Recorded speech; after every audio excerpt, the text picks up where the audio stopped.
Hello good morning welcome back to our channel. ముందు అయితే అందరికీ హ్యాపీ ఇంటర్నేషనల్ ఉమెన్స్ డే అండి. ఎవ్రీ ఇయర్ మార్చ్ 8న మనం ఇంటర్నేషనల్ ఉమెన్స్ డే సెలబ్రేట్ చేసుకుంటాం.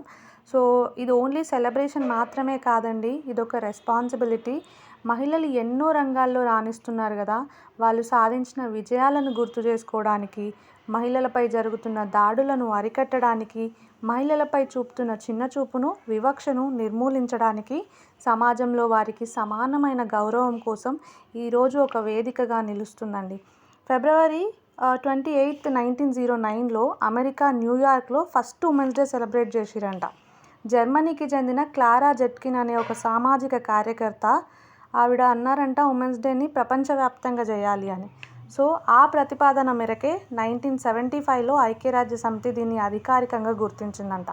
అప్పటి నుంచి అంటే మార్చ్ 8 ఎవ్రీ ఇయర్ మనం ఇంటర్నేషనల్ ఉమెన్స్ డేని సెలబ్రేట్ చేసుకుంటున్నామంట. ఎవ్రీ ఇయర్ ఉమెన్స్ డేకి ఒక్కొక్క థీమ్ ఉంటుందండి. సో ఈ ఇయర్ అంటే 2026 ఇంటర్నేషనల్ ఉమెన్స్ డే థీమ్ వచ్చేసి గివ్ టు గెయిన్. దీని అర్థం ఏంటంటే ప్రపంచవ్యాప్తంగా విరాళం ఇవ్వడానికి పిలుపు, అంటే ఒకరికొకరు తోడుగా నిలబడడం. మహిళలు అభివృద్ధి చెందితే సమాజమే అభివృద్ధి చెందుతుంది అని దీని సందేశం.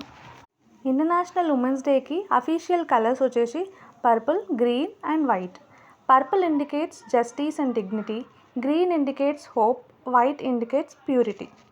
ఆడపిల్లల్ని పుట్టనివ్వండి, బ్రతకనివ్వండి, మంచి భవిష్యత్తునివ్వండి, వాళ్ళని ఎదగనివ్వండి. మహిళలను గౌరవించండి, వారికి సమానమైన అవకాశాలు కల్పించండి. Thank you.